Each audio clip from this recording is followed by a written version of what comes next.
Hello, listeners. Welcome to Strength and Recovery Podcast. You are listening to a special episode. We are launching an episode every single Friday because it is September. September is National Recovery Month.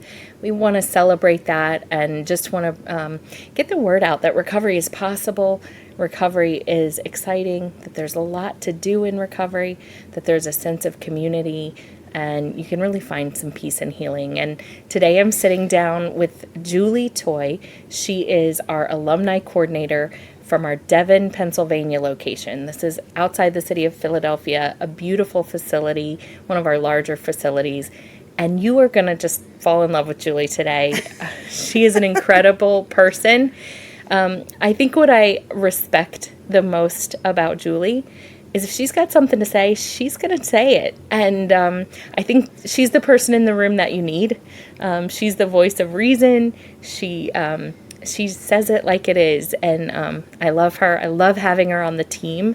She brings such a balance and a wisdom, a deep wisdom. Not only does she say what sometimes needs to be said, but she says it with compassion, always with a sense of the bigger picture and with our patients and our alums at her heart.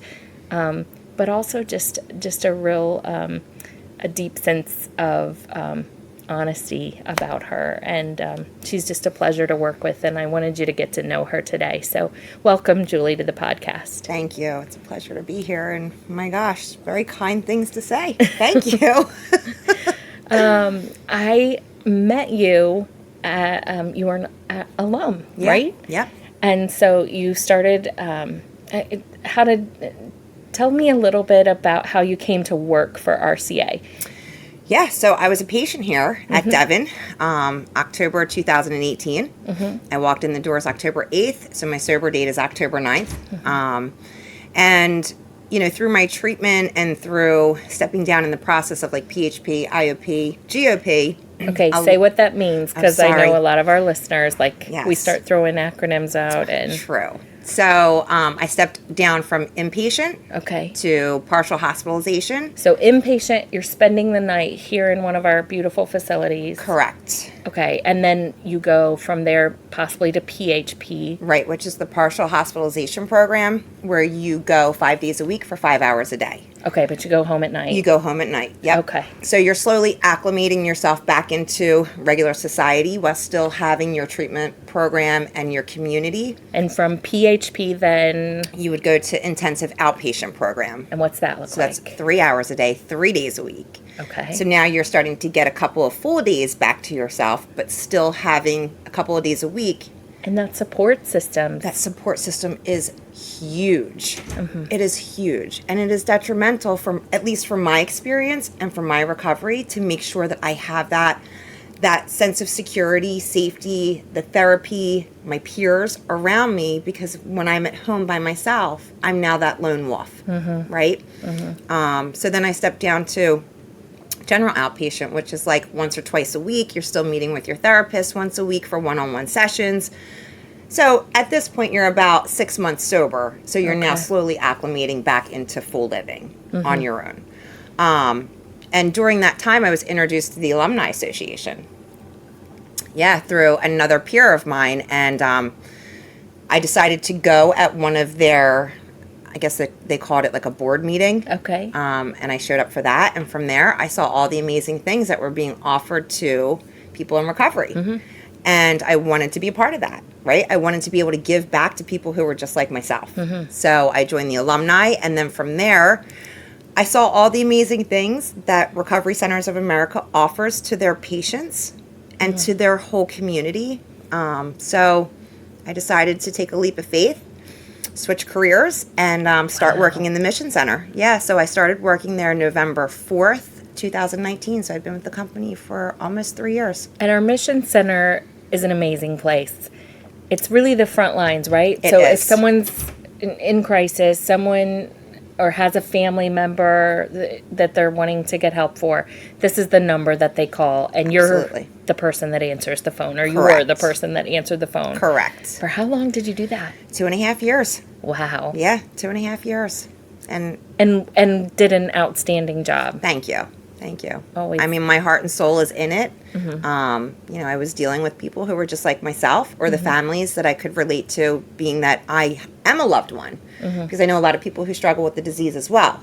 So I have it from both angles, which was really good. And, this is kind of where I was meant to be. Yeah. Yeah. And so you started, how long have you been alumni coordinator now? 7 months. 7 months.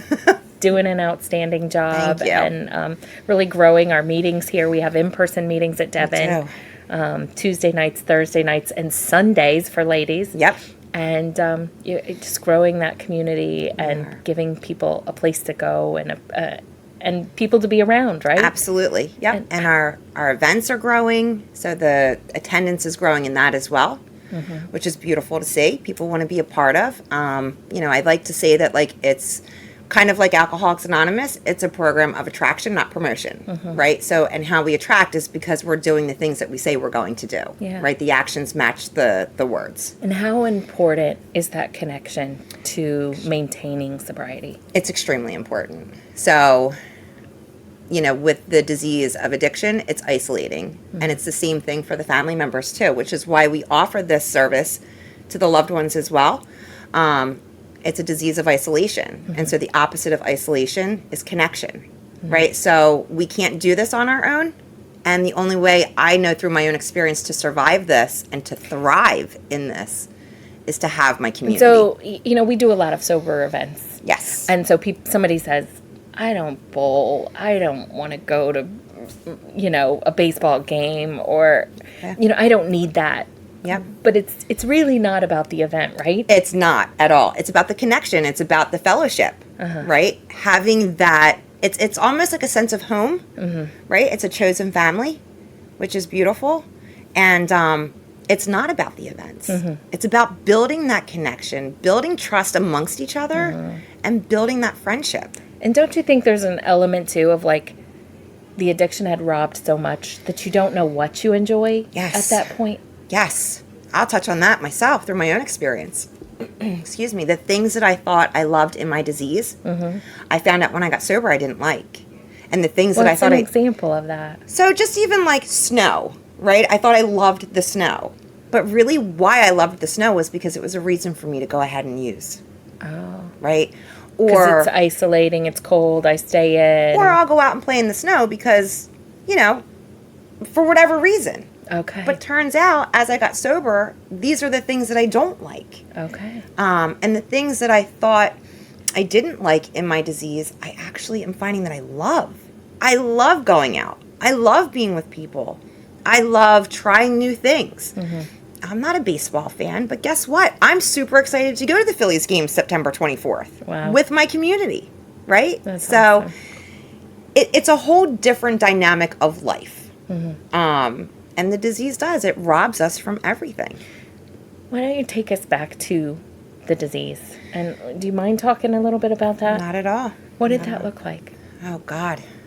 It was lonely. I like to say my disease was very hungry, so it dictated my every waking move.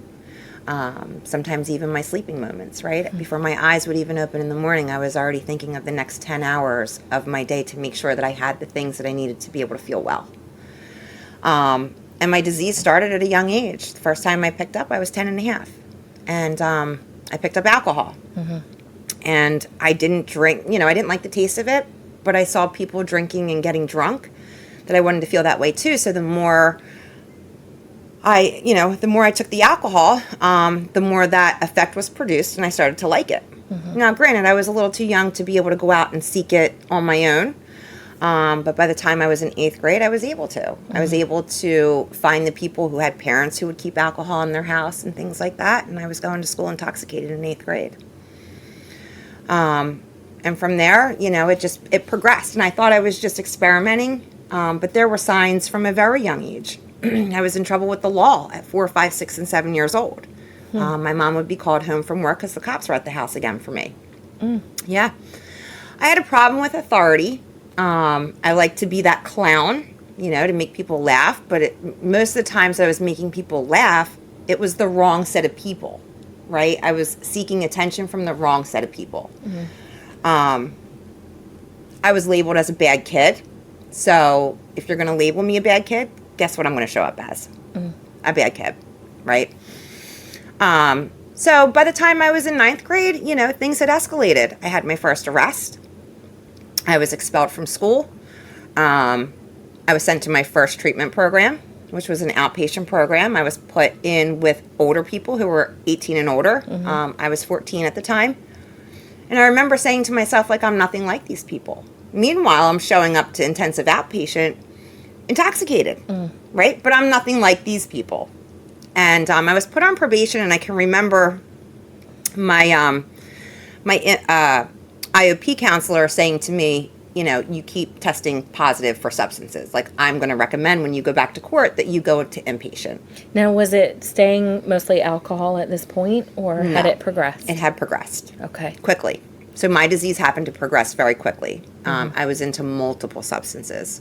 Substances that most 14-year-olds don't even really know that exist or shouldn't know that exist, right?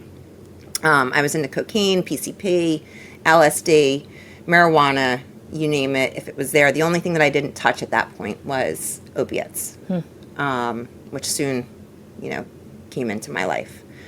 But yeah, so intensive outpatient, my therapist was saying, we're going to recommend that you go inpatient. And I remember showing up at my court hearing, telling my probation officer, like, nothing like these people. This lady's crazy, thinking that I'm this great talker and can manipulate, in which maybe I did, or maybe he was just being kind. I don't know. But he said, you know what, I'm going to go in and tell them that the program is complete. But what I need you to do is go share your experience with other people. Wow. And that stuck with me up until now, right? It's still with me. And I can remember looking at him thinking to myself, what story do I have to tell? And looking back, hindsight 2020, he saw the train before the train even hit the tracks, right? Before I even knew I was on that train, locked and loaded and heading down. And so my disease progressed quickly. Managed to graduate high school. And then 17 years old, I got pregnant with my first daughter. And put her up for adoption. So that was the first selfish thing that I had ever done. And I managed to stay sober for about 2 years. Say that again, because you said, I think you stumbled across that word, and you said you gave your child up for adoption, and you felt like that was the first... Selfish, yet selfless act. Okay. Yeah. Can you explain that? So, I knew at that time, 17 years old, I wasn't ready to raise a child. And, I knew that my life was completely unmanageable. I didn't understand yet intellectually, but I knew something wasn't right. And I couldn't provide for this child, this being, this soul, the way that it needed to be. And I, looking back, had the reservation that I wasn't done. Right. I wasn't done running.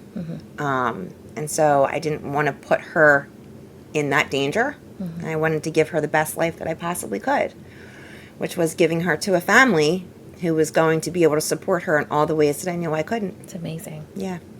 So I managed to stay sober during that pregnancy, and then stayed sober for about a year afterwards.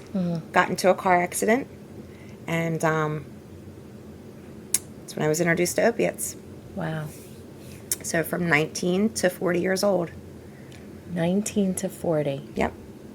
I struggled with opiates. And what was the progression of that? Was that as quick as the alcohol had been? It actually wasn't. I mean, as soon as I picked up the opiates, now I had been around other people who were using opiates, so I was kind of at that point, if I can't beat them, I'm going to join them, right? These were all my friends, so I was like, I don't want to be excluded from the group because I'm not doing this stuff, so let me just jump right in. The doctors are prescribing it, so this is okay. I didn't know how addicting they were. By the time I was 23, I entered into my first inpatient treatment. I stayed for 3 days.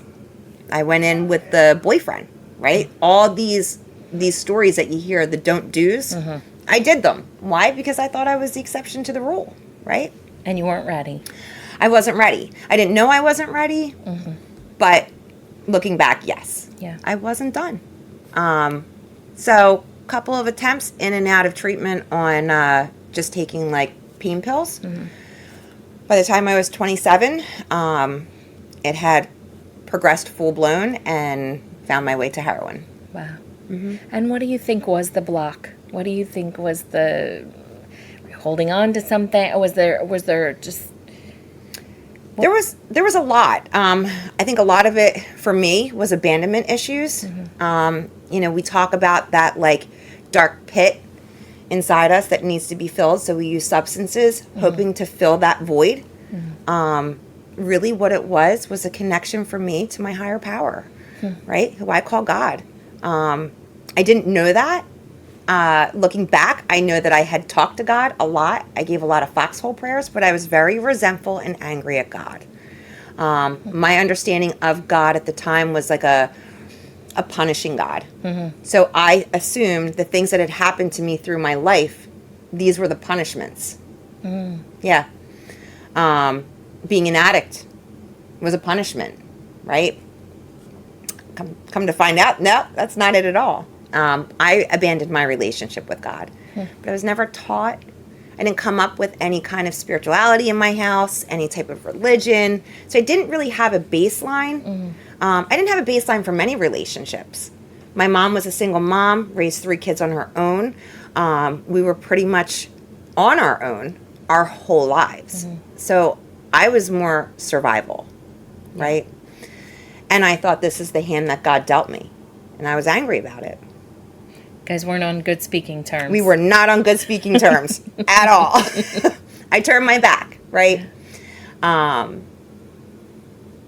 I'm grateful today. I have that relationship with my higher power. It's beautiful. It's amazing. It's beyond my wildest dreams. I hear people talk about like life beyond my wildest dreams, and they talk about the things that they've obtained, those external things. For me, it's the fact that I have a relationship with this higher being that can direct my life as long as I stay out of the way, right? Keep my hands off of things. And also the fact that I can sit inside my own skin today, right? And that's not me. That didn't come from me necessarily. Because me, if I live in my delusional mindset, I am anxiety-ridden, I'm depressed, I'm manipulative, right? I'm all these things that are like the survival piece of me. Okay. Today, I live from a different place, which is filled up with God.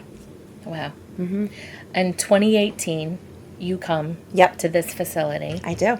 And you're a different person at that point. Totally different person. And you've been through multiple treatment. Yep. And I know there's a lot of shame sometimes in people saying, well, I've tried treatment, I don't want to try again. What gave you the courage to walk in there? Honestly, in 2017, I walked into the rooms of Alcoholics Anonymous. I had belonged to a different fellowship before then. And I can remember being in that other fellowship and just kind of looking at the clock being like, oh my God, how much longer till this meeting ends? I need to go out there and do what I need to do, which is use. 2017, I walked into the rooms of Alcoholics Anonymous, and I started to see a different light in those rooms, a certain glow about these people, and I so desperately wanted what they had. And so I started to make these prayers to God, and I would say them probably about 250 times a day, and that's not an exaggeration, I don't think. I would say, if this is what my life is going to be like, if you're going to keep me stuck here, please kill me. Take my life, let my daughter grieve and get over it, right? So she can move on with her life, because this is not any type of life for my child to be exposed to. And at this point, you're raising your second daughter. I'm raising my second daughter. And at the time, so this was 2017. Oh gosh, I'm terrible with math. I think she was like 9. Yeah. Something like that. And it was pretty horrific at that point. Like, I was hallucinating when I had her in the car. I would stop in the middle of the road. So, I mean, like, I knew that something was going to happen. I was either going to die, or I was going to kill us both, or severely injure one or both of us. And I didn't want her to see me that way anymore. I didn't want her to see me struggling. So that's what my prayer was. God, if this is what my life is going to be like, please take me so my daughter can grieve and she can move on with her life, or let me get to treatment. And I had managed to hold down a job long enough that I had health insurance, and so I called 1-800-RECOVERY, and it was September of 2018. And I can remember, like, I tried multiple times to talk to my mom about needing treatment. My mom assisted me with taking care of my daughter for a while. I lost custody of her, so my mom was the caretaker. And I said, I really need to go into treatment a few times. And she said, you can't leave your daughter again. You're going to need to kick this at home. And I said, okay. We've been so successful every time. Well, this time will be different.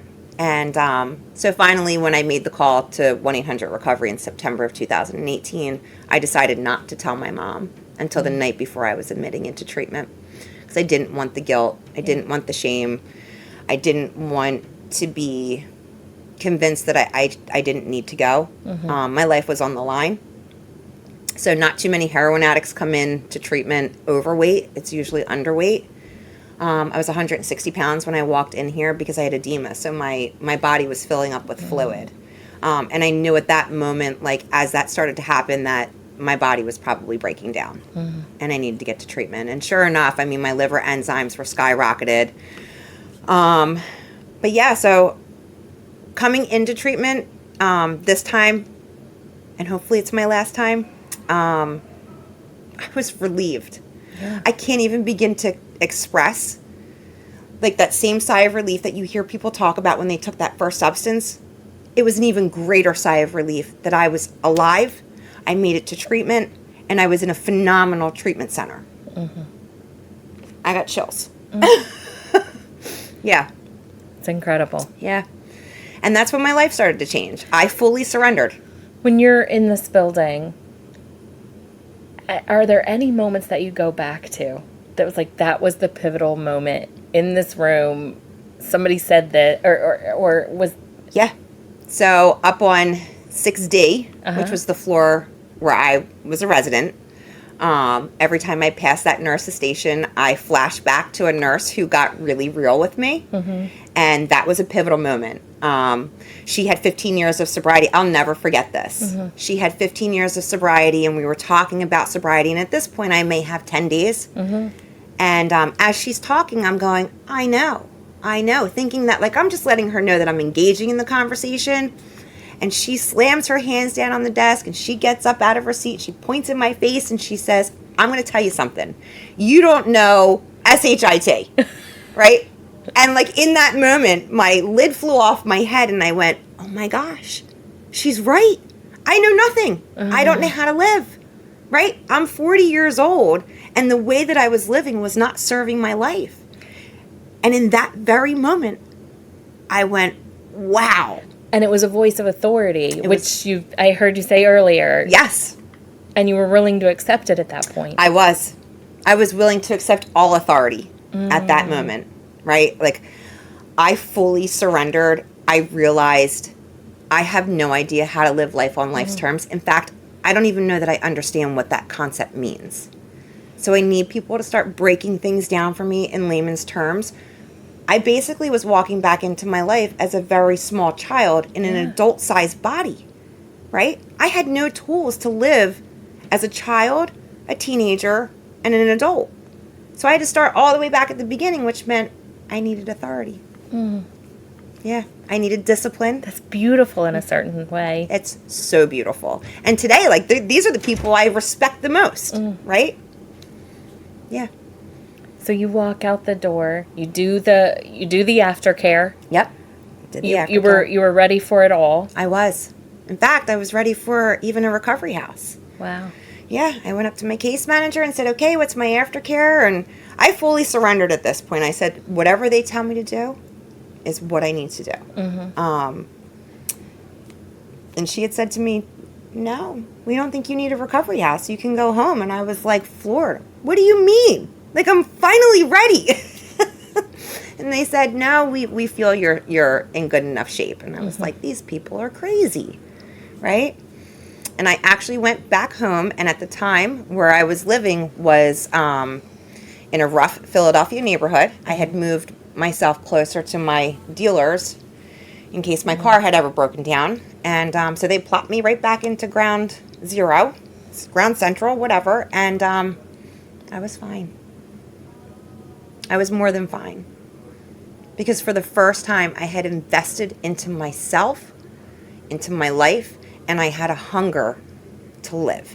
not just live. I had a hunger to thrive. And that's where my life is. And I still see that today. Like, it's so inspiring. Thank you. To watch you interact with the alums, to watch you interact with patients. Thank you. And even watch you from time to time be that voice of authority, to be able to say to someone what they need to hear, maybe not what they want to hear. Yes. What is life like now? Oh, gosh.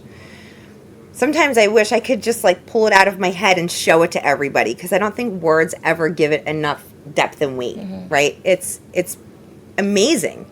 I get to be a mom. I support my daughter all by myself with no help. I've managed to get myself out of homelessness, living in somebody else's house, into my own place, and make it not just a house, but it's a home. It's my serenity. I get to be a support system to my daughter as she navigates through her own mental health. And that has been,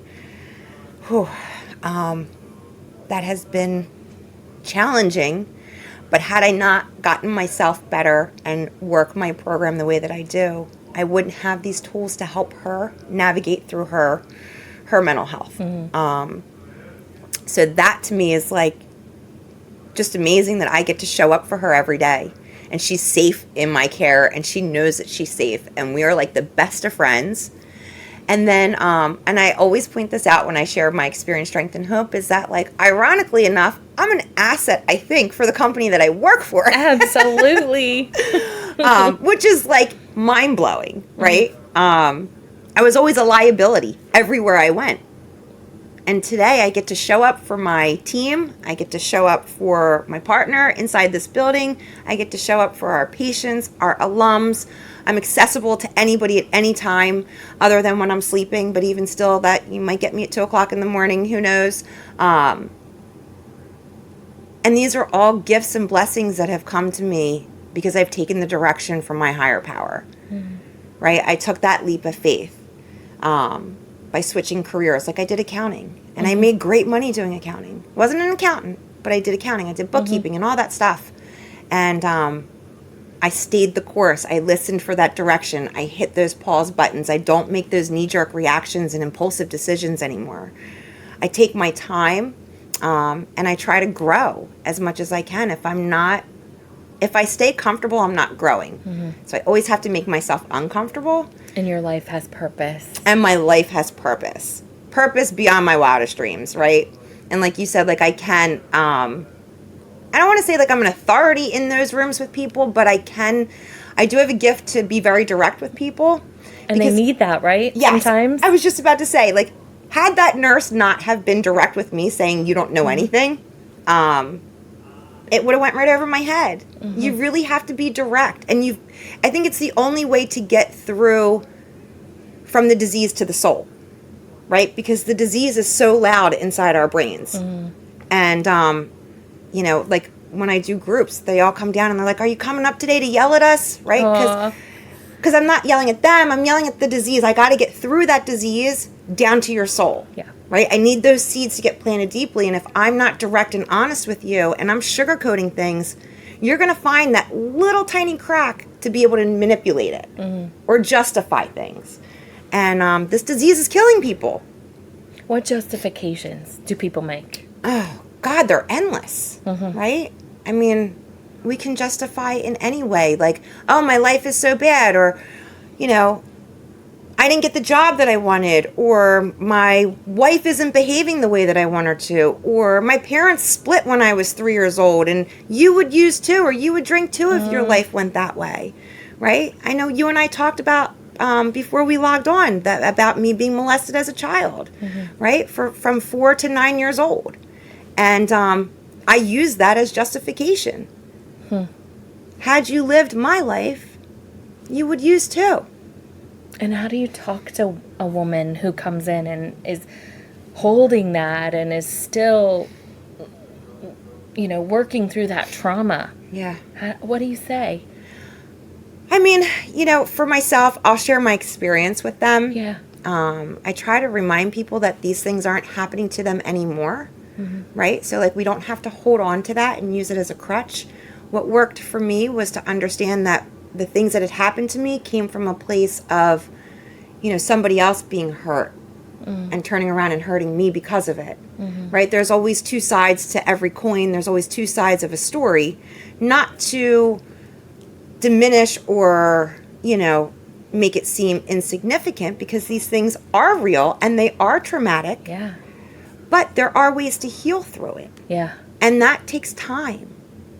We're not going to untangle all these webs inside, an addict's mind in 30 days.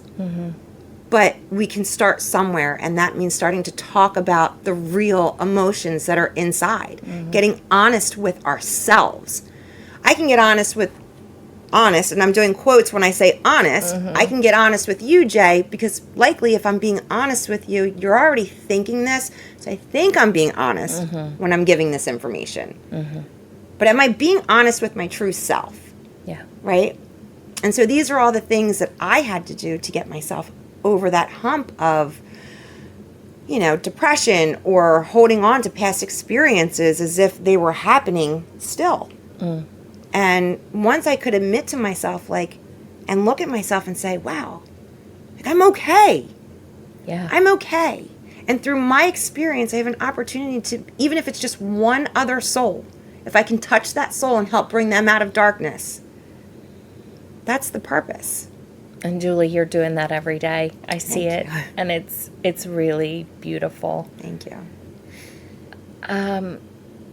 One, I guess if we had to wrap this up, you talked about what life is like today. You talked about being able to talk to people directly and clearly. What's your advice to someone who's sitting there today and they say, I'm not sure. I got sober, right? I went through treatment. I'm doing all the things, but I'm not sure I want to stay sober, or the cravings are too much. Yeah. How do you talk to that person? So it's funny. I work Alcoholics Anonymous. That's the program in which I work, and that helps keep me sober. One, if we talk about cravings, my teachings in my book say we're only having a craving once we put that substance in our body, right? So let's not think of it as a craving, but more of an obsession, right? Okay. My mind's obsessing over this. It's extremely important to tell on yourself, first and foremost. And if you don't want to stay sober, all you have to do is stay sober for today, right? Because all these feelings that we have, these emotions that are going on, they can come and go. Sometimes we're going to have a rough day. Doesn't mean we have to pick up over it. There's nothing in life that is too difficult or too awful to throw in the towel so quickly. If you do choose to pick back up, don't stay there long, please. And I hear a lot of times where we say, keep coming back. I just ask people, please stay. Stay. I love that. We need you to stay because we need you on this side of the fight. Oh. Right? We're losing too many people to a treatable disease that is extremely unnecessary. And once we're gone, we don't get the opportunity to come back. We just got to stay connected. We have to stay. We have to stay together, right? And if you're teetering on whether you want to stay sober or not, get with people who live and thrive in recovery. They're going to show you how to live and thrive as well. It's there for the taking. Just how hungry are you? That's why I wanted people to meet you, because you sell it like it is, and you're so passionate. I'm very passionate. Favorite recovery quote? Oh, gosh. Recovery quote? I wouldn't say it's a recovery quote. Your life is God's gift to you. What you do with it is your gift to God. That's beautiful. Julie, thanks for being with us today. Thank you for I've having enjoyed me. it so much. Me too. Have a great evening. You too.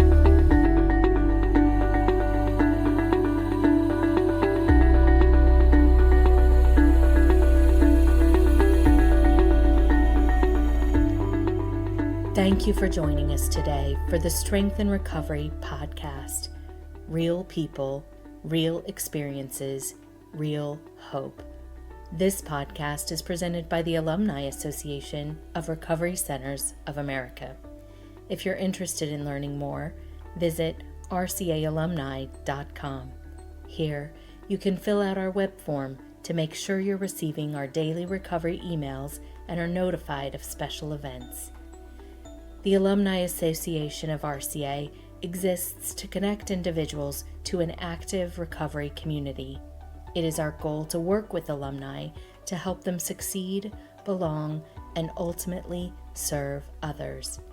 We help our alumni succeed by hosting more than 120 recovery support meetings per month, with both virtual and in-person offerings of big book studies, speaker meetings, beginners meetings, Monday through Friday daily inspiration meetings, meetings for men and women, and faith-based meetings. Second, we create a welcoming community that provides a sense of belonging with a full calendar of events each month. Speaker series, barbecues, holiday celebrations, bowling, sporting events, theater shows, and much more. Thirdly, we provide an opportunity for our alumni to serve both the recovery community and in our local neighborhoods. We offer speaker commitments, chair commitments, mentoring opportunities in our facilities, volunteering at food banks, recovery, and overdose awareness events. We look forward to having you with us again soon. Recovery Centers of America provides inpatient and outpatient treatment and has locations in Massachusetts, New Jersey, Pennsylvania, Maryland, Indiana, and Illinois. Recovery Centers of America, or RCA, was founded to break down barriers to expert treatment. We answer the phone and admit patients 24 hours a day, 7 days a week, 365 days a year, are in network with major insurance providers, and provide evidence-based treatment in our world-class facilities. If you or someone you know needs help, call 1-800-RECOVERY and know we are here for you.